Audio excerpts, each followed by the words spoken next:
राही मासूम रजा आज के लेखक हैं या कथाकार हैं राही मासूम रजा। उनका जन्म 1 सितंबर 1927 को पूर्वी उत्तर प्रदेश के गाजीपुर के गंगौली गांव में हुआ। उनकी प्रारंभिक शिक्षा गाँव में हुई। अलीगढ़ यूनिवर्सिटी से उर्दू साहित्य में PhD करने के बाद उन्होंने कुछ सालों तक वहीं अध्यापन कार्य किया। फिर वे मुंबई चले गए, जहाँ सैकड़ों फिल्मों, पटकथा, संवाद और गीत लिखे। प्रसिद्ध धारावाहिक उपन्यास महाभारत की पटकथा और संवाद लेखन ने उन्हें इस क्षेत्र में सर्वाधिक ख्याति दिलाई। यानी बहुत बड़ी ख्याति दिलाई इस क्षेत्र में। राही मासूम रजा एक ऐसे कवि कथाकार थे जिनके लिए भारतीयता आधुनिक का पर्याय रही। इनके पूरे लेखन में आम इंसान की पीड़ा, दुख दर्द, उसकी संघर्ष क्षमता की अभिव्यक्ति है। राही ने जनता को बांटने वाली शक्तियों, राजनीतिक दलों, व्यक्तियों, संस्थाओं का खुला विरोध किया। उन्होंने संकीर्णताओं और अंधविश्वासों, धर्म, राजनीति के स्वार्थी गठजोड़ आदि को भी बेनकाब किया और पूरी तरह उसको उभा के रख दिए। राही मासूम रजा की प्रमुख कृतियाँ हैं आधा गाँव, टोपी शुक्ला, हिम्मत जौनपुरी, कटरा बी आदमी और संतोष के दिन, नीम का पेड़, ये सभी उपन्यास हैं। और मोहब्बत के सिवा उर्दू उपन्यास मैं एक फेरी वाला कविता संग्रह है। नया साल, मौजे पुल, मौजे सबा, रक्से में, अजनबी शहर, अजनबी रास्ते सभी उर्दू कविता संग्रह है। 1857 और छोटे आदमी की बड़ी कहानी राही का एक जीवनी है और इनका निधन हुआ 15 मार्च को 1992 को हो गया। इनका जन्म हुआ 1927 को, 1 सितंबर 1927 को हुआ और ये मरे 15 मार्च 1992 को। इन्होंने ऐसी कहानी लिखी है जिसे हम सुनने के लिए बेचैन हैं। सोचते हैं कि कैसे क्या लिखा है उन्होंने। तो उन्होंने कहानी जो लिखा है वो कहानी बहुत अच्छी है। कहानी का नाम है टोपी शुक्ला। टोपी शुक्ला कहानी हम चलिए पढ़ते हैं और देखते हैं उसमें कहाँ क्या लिखा है।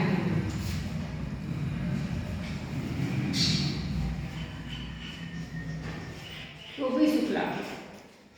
इरफान के बारे में कुछ जान लेना इसलिए जरूरी है। इरफान टोपी का पहला दोस्त था और इस इरफान को टोपी ने सदा इरफान का इरफान के लिए आगे पूछता था इरफान क्यों मत कहिए, लेकिन ये वही बोलता था। इरफान ने इसका बुरा माना पर वो इसका पुकारने पर बोलता रहा। वह इरफान पुकारने पर बोलता जवाब देता था, इसलिए ये छोड़ा नहीं। इसी बोलते रहने में उसकी बड़ाई थी। यह नामों का चक्कर भी अजीब होता है। उर्दू और हिंदी एक ही भाषा, हिंदी के 2 नाम हैं, परंतु आप खुद देख लीजिए कि नाम बदल जाने से कैसे कैसे झगड़े हो रहे हैं। नाम कृष्ण हो तो उसे अवतार कहेंगे और मोहम्मद हो तो पैगंबर कहेंगे। नामों के चक्कर में पड़कर लोग यह भूल गए कि दोनों ही दूध देने वाले जानवर चराया करते थे। दोनों ही पशुपति गोवर्धन और ब्रज कुमार थे। इसलिए तो कहता हूँ कि टोपी के बिना इरफान और इरफान के बिना टोपी न केवल यह कि अधूरे हैं बल्कि बेमानी है।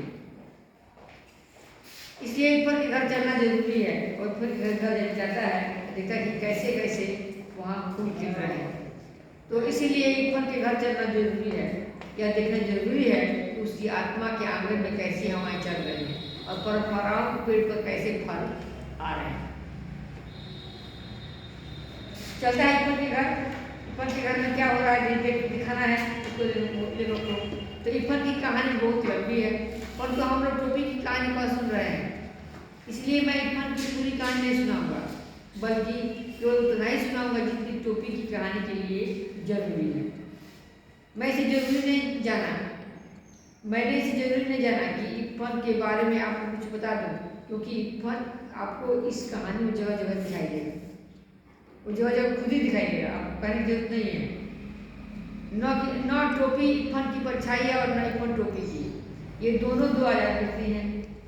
इन दोनों व्यक्तियों में डेवलपमेंट मैंने बढ़ोतरी एक दूसरे से आजाद तौर पर हुआ। इन दोनों को दो तरह की घरेलू परंपराएं मिली, अलग अलग ढंग का दोनों का हिंदू मुस्लिम का था, लेकिन दोस्ती दोनों की हो गई थी। इन दोनों ने जीवन के बारे में अलग अलग सोचा, फिर भी इरफान टोपी की कहानी का एक अटूट हिस्सा है। यह बात बिल्कुल महत्वपूर्ण है कि इरफान टोपी की कहानी का एक अटूट हिस्सा है। पता कि यह महत्वपूर्ण है, ये जानने योग्य है। अब क्या जानने योग्य है, कैसे देखते हैं। मैं हिंदू मुस्लिम भाई भाई की बात नहीं कर रहा, मैं अब बेवकूफ़ी क्यों करूं। मैं रोज अपने बड़े छोटे भाई से यह कहता हूँ कि आप हम दोनों भाई भाई हैं। यदि मैं नहीं करूँ तो क्या आप कहते हैं,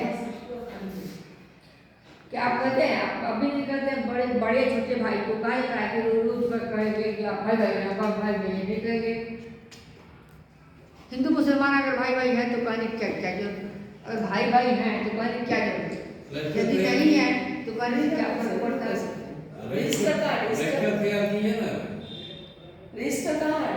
मुझे कोई चुनाव तो लड़ना नहीं है। रेहान सर, मैं तो एक कथाकार हूँ, मैं तो कथा है लेखक, मैं तो एक कथाकार हूँ और कथा सुना रहा हूँ। कथाकार है और कथा सुना रहा है। तो मैं टोपी और इरफान की बात कर रहा हूँ। ये इस कहानी के दो चरित्र हैं, एक का नाम बलभद्र नारायण शुक्ला है और दूसरे का नाम सैयद जरगाम मूर्तिजा। पूरा नाम बताते हैं, टोपी का नाम बलभद्र नारायण शुक्ला है और दूसरे का नाम सैयद जरगाम मूर्तिजा। एक को टोपी कहा गया और दूसरे को इरफान। इरफान के दादा और परदादा दोनों प्रसिद्ध मौलवी थे। काफिरों के देश में पैदा हुए, काफिरों के देश में मरे, परंतु वसीयत करके मरे कि लाश कर बना चाहिए। उनकी आत्मा ने इस देश में एक सांस तक न ली, दूसरे देश में रहे। उसी खानदान में जो पहला हिंदुस्तानी बच्चा पैदा हुआ वह बढ़कर इरफान का बाप हुआ। इरफान का बाप ही बढ़कर हुआ जो हिंदुस्तान में रहा। जब इरफान के पिता सैयद मुर्तजा हुसैन मरे, उन्होंने यह वसीयत नहीं की थी कि उनकी लाश पर बना दी जाए, वही हिंदुस्तानी कब्रिस्तान में दफन किए गए। हिंदुस्तान की कब्र में दफन किए गए, वो लिखे नहीं जैसा विदेश में ले जाया जाए। इरफान की परदादी भी बड़ी नमाजी बीवी थी। करबला, नजफ, खुरासान, काजमैन और जाने कहाँ की यात्रा कर रहे थे। परंतु जब कोई घर से जाने लगता तो वह दरवाजे पर पानी का एक घड़ा जरूर रखवाती और मांस का सदका भी जरूर तोड़वाती। मैंने हिंदू वाला का पानी घड़ा हिंदू में रखता है और मांस का सदका तोड़वाती थी। इरफान की दादी भी नमाज रोजे की पाबंदी थी, परंतु जब इकलौते बेटे को चिचक निकली वह चारपाई के पास एक टंग पर खड़ी हुई और बोली कि माता हमारे बच्चे को माफ कर दियो। पूर्व की रहने वाली थी, 9 या 10 वर्ष की थी जब ब्याह का लखनऊ आई, परंतु जब तक जिंदा रही पूर्व बोलती रही। लखनऊ की उर्दू ससुराली थी, वह तो मायके की भाषा गले लगाए रही, क्योंकि इस भाषा के सिवा इधर की कोई ऐसा नहीं था जो उसके दिल की बात समझता। जब बेटे की शादी के दिन आए तो गाने बजाने के लिए कंजी फड़ा था, परंतु मौलवी के घर गाना बजाना कैसे हो सकता है।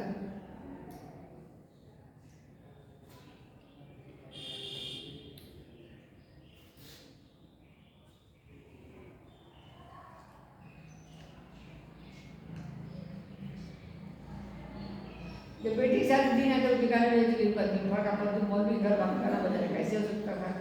बेचारे दिल महसूस कर रहा है। हाँ, इरफान की छठी और उन्होंने जी भर कर जश्न मना लिया।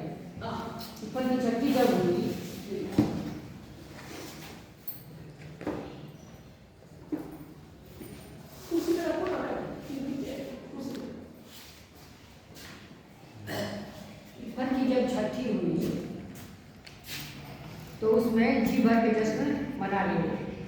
बात यह थी कि इरफान अपने दादा के मरने के बाद पैदा हुआ। दादा से डर था, नफरत तो नहीं थी, डर था कि कुछ बोले गाने बजाने पर। इसलिए इरफान की जब छठी हुई तो उसमें मर चुके थे, खूब अच्छे से गाना बजाना हुआ। मर्दों और औरतों के फर्क को ध्यान में रखना जरूरी है, क्योंकि इस बात को ध्यान में रखे बगैर इरफान की आत्मा का नाम समझ में नहीं आ सकता। सर लिखा हुआ है क्या? लिखे हैं आज के लिए? लिखा हुआ। इरफान की दादी किसी मौलवी की बेटी नहीं थी, बल्कि एक जमींदार की बेटी थी। दूध घी खाती हुई आई थी, परंतु लखनऊ आकर वह उस दही के लिए तरस गई जो घी मिलाई काली हांडियों में आसानी से यहाँ से आया करता था। बस माँ की जाती तो लपट भर के जी भर के खा लेती, मैं की जाती थी तो वहीं पर खा लेती, आगे होते जाते थे। लखनऊ आते फिर से मौलवी बन जाना पड़ता। अपने मियाँ से यही जो एक शिकायत थी कि वक्त देखिए ना मौका बस मौलवी बने रहते हैं, मैंने उनको बुला लेते वो मौलवी बने रहते थे, लेकिन थे ही ना मुसलमान थे। नहीं पत्नी में कुछ हिंदूपद था।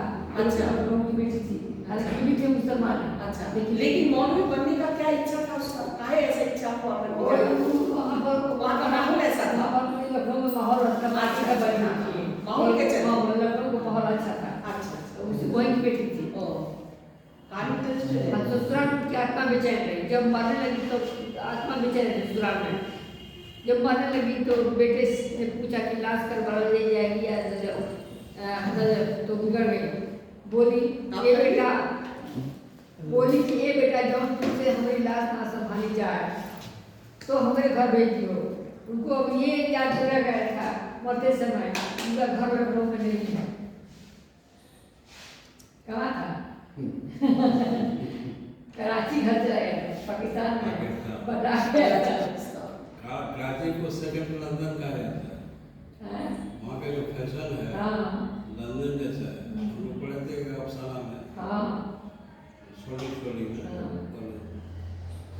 तो लगभग कराची चला गया था, उनको मरते समय इस याद नहीं रह गया था। मौत से प्रतिष्ठित में याद नहीं रह गया अब घर कहाँ। मैंने उनको बता दीजिएगा कि कहाँ इनको साइन करना है। अब घर कहाँ है? घर वाले कराची में है और घर कस्टडी जेल का हो चुका है। घर कस्टडी जेल का हो गया था, जमीन हो गया था, घर कहाँ रह गया था? सब कोई पाकिस्तान चला गया था। मरते वक्त किसी को ऐसी छोटी छोटी बातें भला कैसे याद कर सकती है? उस वक्त तो मनुष्य अपने सबसे ज्यादा खूबसूरत सपने देखता है। सपने देखता है, यह कथाकार का ख्याल है। सपने देखता है, सपने अच्छे होते हैं। मरते समय का मरते समय कैसा होगा? जब तक वो कल्पना देखा है पा देता, मरते समय तो क्या देखा क्या नहीं देखा, किसी ने देखा नहीं। तो यह कथाकार का ख्याल है, क्योंकि अभी तक वह मरा नहीं है, बदलता है। इरफान की दादी को भी अपना घर याद है। उस घर का नाम कच्ची हवेली था। कच्ची इसलिए मिट्टी की बनी हुई थी। उन्हें दशहरी आम का बिजू पेड़ याद आया जो उन्होंने अपने हाथ से लगाया था और जो उन्हीं की तरह बूढ़ा हो चुका था। ऐसी छोटी छोटी और मीठी मीठी बेशुमार चीजें याद आई। वो उन चीजों को छोड़कर भला करबला या नजफ कैसे जा सकती थी? वो बनारस से फातून में दफन की गई, क्योंकि मुर्तजा हुसैन की पोस्टिंग उन दिनों वही थी जहाँ पोस्टिंग थी, वहाँ बगल में कर दिया। इरफान स्कूल गया हुआ था, नौकर ने आकर खबर दी कि बीबी का देहांत हो गया। इरफान की दादी बीबी कही जाती थी। स्कूल तक चौथे में पढ़ता, इरफान तक चौथे में पढ़ता था और टोपी से उसकी मुलाकात हो चुकी थी। टोपी उसका दोस्त बन गया था। टोपी को उसकी दादी से बड़ा प्यार था। प्यार तो उसे अपने अब्बू, अपनी अम्मी, अपनी बाजी और छोटी बहन उजल से भी था, परंतु दादी से वह ज़्यादा प्यार करता था, क्योंकि वो टोक नहीं करती थी, रात नहीं करती थी। अम्मी तो कभी कभार डांट मार दिया करती थी। बाजी का भी यही हाल था। अम्मी कभी कभार घर को कचहरी समझकर बच्चा सुनाने लगते थे। उजल को जब मौका मिलता काफियों पर तस्वीरें बनाने लगती थी। बस एक दादी थी जिन्होंने कभी उनका दिल नहीं दुखाया। वो रात को भी उसे बारात डाकू बना की 12 बोर्ड जहांगीर हमजा गुलाब काबली खातून ताई पंचकुला की रानी की कहानियाँ सुनाया करती थी। सोता है संसार जगता है परवरदिगार। सोता है संसार जगता है पाक परवरदिगार। आंखों की देखी नहीं करती, कानों की नहीं करती हूँ, एक मुंह में एक बार सारा एक कहानी शुरू हो जाती थी उसकी दादी और मारती होती कभी नहीं थी, उससे बहुत प्यार था। दादी की भाषा पर कभी नहीं मुस्कराया, उसे तो अच्छी भली लगती थी और तू अब भी नहीं बोलते, अब नहीं बोलने देते थे। जब वह दादी से इसकी शिकायत करता तो वह हंस पड़ती। अब मोहरा कहा है बेटा, अनपढ़ गवार की बोली तू काहे को बोलने लगी हो, तू अपने अब्बा की ही बोली बोलो। यह खत्म हो जाती और कहानी शुरू हो जाती। तब बाता का किस कि तुरंत एक ठो हिरन मार दिया हुआ तो कहानी शुरू कर देती। यही बोली टोपी के दिल में उतर गई थी। इफन की दादी उसे अपनी माँ की पार्टी दिखाई दी। दादी से उसे तो नफरत थी, नफरत जाने कैसी भाषा बोलती थी। इफन के अब्बू और उसकी भाषा एक थी। वह जब इफन के घर जाता तो उसकी दादी ई के पास बैठने की कोशिश करता।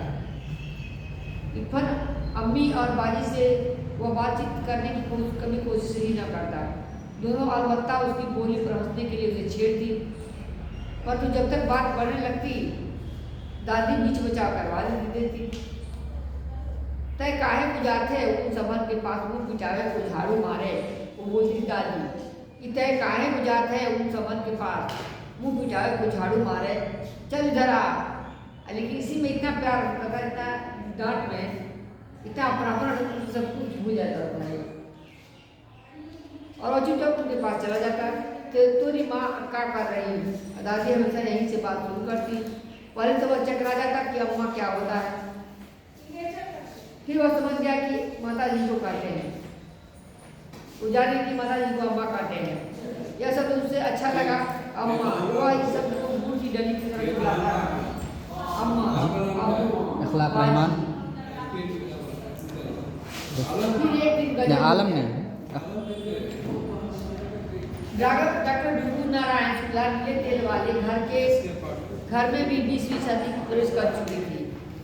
डॉक्टर भृगु नारायण शुक्ला नीले तेल वाले के घर में भी 20वीं सदी की प्रवेश कर चुकी थी। यानी खाना में कुछ होता था, लगती तो थी थालियाँ ही, परंतु चौके पर नहीं। ऐसा हुआ कि बैगन का भुट्टा उसे ज़्यादा अच्छा लगा। रामदुलारी खाना परोस रही थी। टोपी ने कहा कि अम्मी जरा बैगन का भुट्टा देना। बस अम्मी नहीं, बस जितने हाथ में रुक गए इतनी आंखें थी वो टोपी के चेहरे पर जम गई। अम्मी ऐसा शब्द घर में कैसे आया? अम्मी परंपराओं की दीवार डोलने लगी। ये लफ्ज तुमने कहाँ सीखा? सुभद्रा देवी ने सवाल किया। लफ्ज टोपी ने आंखें नचाई। लफ्ज क्या होता है माँ? ये अम्मी कहना तुमको किसने सिखलाया है? दादी गर्जी। ये हम इफन से सीखा है। उसका पूरा नाम क्या है ये हम ना जानते। ते कौनो मियाँ के लेकर से दोस्ती कर लिए भाई। अरे रामदुलारी की आत्मा गनगना गई। बहुत तुमसे कितनी बार कहूँ कि मेरे सामने गंवारों की यह भाषा न बोला करो। सुभद्रा रामदुलारी के ऊपर पड़ी। लड़ाई का मोर्चा बदल गया। अब माँ बोलती थी कि काम की भाषा, जाति भाषा बोलती थी, मिला के लखनऊ की भाषा, तब ये उसी भाषा बोलती। तो दादी उलट गई कि क्यों गंवार की भाषा बोलती हो। अब दादी से उसी बात की लड़ाई लगी। मोर्चा बदल गया। दूसरी लड़ाई के दिन थे। इसी जगह डॉक्टर भृगु नारायण नीले तेल वाले को पता चला कि टोपी कलेक्टर साहब के लड़के से दोस्ती काट ली है, तो वह अपना गुस्सा पी गए। और जब बाप को पता चला कि डॉक्टर के लड़का से दोस्ती किया है तो ये गुस्सा पी गया। और तीसरे दिन कपड़े उसका करके पकड़ लिया। सोचा कि काम करवा लेना है, गुस्सा तो परमिट ले आया। परंतु उस दिन टोपी की बड़ी जरूरत थी। टोपी की जरूरत पर उसकी माँ का थी। सुभद्रा देवी उसी खाने की में से उठ गई और रामचंद्र टोपी का बहुत मार खा ले रहा था जो गया उस समय तक फिर जाइए ओकरा घरे। हाँ अरे तोरा हाँ में तारा लागे माटी में रहो रात रात मारते मारते थक गई और टोपी यह नहीं कहा कि वो मन के घर नहीं जाएगा। मुनि बाबू और भैरव की कुटाई का तमाशा देखते रहे। हम एक दिन एक और रही कबाबची की दुकान पर कबाब को खाते देखा रहा। मुनि बाबू ने झूला लगाया कबाब राम राम राम राम घिना किसे 2 कदम पीछे हट गए।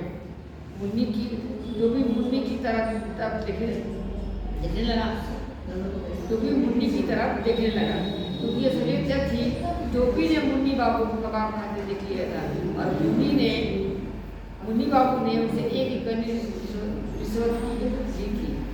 टोपी को यह मालूम था कि वह घोर नहीं है। उसने अब तक मुन्नी बाबू को कोई बात के सिवा और किसी को नहीं बताई। तू हमें कबाब खाते देखे रहो ना देखा रहा उस दिन मुन्नी बाबू ने जवाब दिया। तो तुमने उस दिन क्यों नहीं बताया? सुभद्रा देवी ने सवाल किया। ये झूठा है दादी टोपी ने कहा। उस दिन टोपी बहुत उदास रहा। वो कभी इतना बड़ा नहीं हुआ। झूठो सच्चे किसे भी पड़ता। सच्ची बात तो यह है कि वो इतना बड़ा कभी हो ही नहीं सकता। अगर कुछ अनवांटेड है तो कुछ खाली इधर शीशा पर हाथ नहीं लगाएगा। बदल दुख रहा था। वो बस लगातार एक ही बात होता रहा। अगर एक दिन के बाद से वो मुन्नी बाबू से बड़ा हो जाता तो समझ लेता उससे। परंतु मुन्नी बाबू से बड़ा हो जाना उसके पास में तो था नहीं। वो मुन्नी बाबू से छोटा पैदा हुआ था और उनसे छोटा ही रहा। उसे दिन वो जब स्कूल में से मिला तो मुझे सारी बातें बता दी। दोनों रुपया घंटा छोड़कर सड़क गए बाहर चले गए। पंचम की दुकान से इफा ने केले खरीदे क्योंकि वो फल खा सकता था मुसलमान के हाथ से कुछ खाना नहीं खाता। दादी से प्यार था वो कुछ नहीं खा सकता था। फल थोड़ा खा सकता तो केला खरीदा। बात यह थी कि फल के सिवा फल के अलावा और किसी चीज को हाथ नहीं लगाता था। यही फल इतना था कि टोपी में इतना था कि मुसलमान घर कुछ खाता नहीं था। ज़्यादा तो दादी से सब करता था लेकिन खाता कुछ नहीं था। ऐसा ना हो सकता कि हम दादी बदलने की बात करता है। अब इसकी दादी टोपी की दादी बदमाश थी। उसकी दादी अच्छी थी कहानी सुनाया करती थी। इसी दादी से लगाओ जैसे टोपी को ये कहता था कि ऐसा ना हो सकता कि हम दादी बदलते। टोपी ने कहा तुम्हारी दादी हमारे घर आ जाए और हमारी दादी को बच्चे जाए। हमारी दादी तो बोली तू ही लोगों को बोलती है। कहता कि बोली तू ही लोगों को बोलती है। यह नहीं हो सकता। इफा ने कहा अब वो ये बात नहीं मानेंगे और मुझे कहानी कौन सुनाएगा? तुम्हारी दादी को 12 बड़ी की कहानी आती है तो हमें तो दादियों ना दे सकती हो। टोपी ने खुद अपने दिल के टूटने की आवाज सुनी। जो मेरी दादी है वो मेरे मुझे अम्मा भी तो हैं। इफा ने कहा बात टोपी की समझ में आ गई। तुम्हारी दादी मेरी दादी की तरफ बुरी होगी। हाँ तो फिक्र न करो। हिम्मत ने कहा मेरी दादी का नाम मर जाते हैं। हमारी दादी ना मरी है। पता कि हमारी दादी नहीं मरेगी। पता कि बूढ़ी दादी हो जाएगी तो मर जाएगी एक दिन। ये कहता कि टोपी कहता कि हमारी दादी नहीं मरेगी। बदमाश है बढ़िया करता है नहीं मरेगी। और ये कैसे नहीं क्या मेरी दादी झूठी है? पर कहता कि हम मेरी दादी झूठी होती है मरेगी जरूर। ठीक उसी वक्त दोबारा पता कि फल की दादी मर गई। फल की दादी जो मर गई कहानी सुनाती थी वो मर गई। पर चला गया टोपी अकेला रह गया। वो पूरा लटकाए हुए जिम्नेजियम में चला गया। कहानी और लगी है और भी कहानी है। कहानी और बची हुई है कितना टाइम से ज़्यादा हो इस कहानी का अगर कोई मैसेज है संदेश है तो वही बोल के स्टॉप कहानी से क्या सीख है क्या मैसेज है? कहानी से जब कर रहे हैं बोलिए ये कहानी सब लोग को ये मिलता है। टाइम हो गया छुट्टी हो गया है। मतलब ये कहानी जो है तो इसका क्या बोलिए, आप बोलिए, बोल करके। तो वो मतलब निचोड़ बोल रहा है।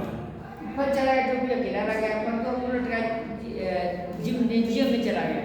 पूरा जब रस्ते कर बैठा, बीड़ी पी रहा था, वो एक कोने में बैठकर रोने लगा। शाम को इरफान के घर गया तो वहाँ सन्नाटा था, घर भरा हुआ था। रोज लोग जितने हुआ करते थे कुछ ज़्यादा ही थे, परंतु एक दिन दादी के न होने से टोपी के घर खाली हो चुका था, जबकि उस दादी का नाम भी मालूम नहीं था। उसने दादी के आजाद पाने के बाद भी उनके हाथ कोई चीज़ नहीं खाई थी। तो ये बातों का संबंध नहीं होता। टोपी और दादी में एक ऐसा ही संबंध हो चुका था। ऊपर की दादा जो होते थे वो भी इस संबंध को बिल्कुल इस तरह न समझ पाते जैसे टोपी के घर वाले समझ न पाए। दोनों अधूरे थे, एक ने दूसरे को पूरा कर दिया था। दोनों प्यासे थे, एक ने दूसरे की प्यास बुझाती थी। दोनों अपने घरों में अजनबी और भरे घर में अकेले थे। दोनों ने एक दूसरे का अकेलापन चाहते था। एक 72 वर्ष की और दूसरी 8 साल का था। यदि इससे पता चलता है कि उम्र का फर्क नहीं होता है, प्रेम जो होता है, लगाव होता है, वो नेचुरल होता है और वो वास्तविक होता है। मजबूरी में कोई काम नहीं होता है। दादी के साथ उसका शुद्ध प्रेम था और प्रेम उसका रह गया दादी के साथ, और दादी मर गई तो उसको भी बहुत दुख हुआ, लेकिन पहले तो क्या करे। तो ही दादी की हम दादी मर गई होती तो ठीक हुआ होता। टोपी ने इरफान को गुस्सा दिया, इरफान ने वो जवाब नहीं दिया, उसे इस बात का जवाब नहीं आता था। दोनों दोस्त रोने लगे और कहानी इसी से खत्म करते हैं। इसी के बाद मैसेज ये मिलता है, बच्चे के साथ बच्चे मन की सच्ची होती है। बच्चे मन के सच्चे होते हैं और एक ही काम करना भी चाहिए। घर के लोगों का जो उससे संबंध में है उन लोगों का व्यवहार अच्छा होना चाहिए। स्कूल का भी व्यवहार अच्छा होना चाहिए। बाद में स्कूल का भी बताया है, स्कूल में भी उनके साथ बेईमानी हुई है, स्कूल में भी उसके साथ सब जगह बेईमानी हुई है। तो ये नहीं होना चाहिए। यही आजकल जो देखते हैं हमारा यही देखते हैं कि बच्चे का विकास होता है सही ढंग से। ठीक है। बस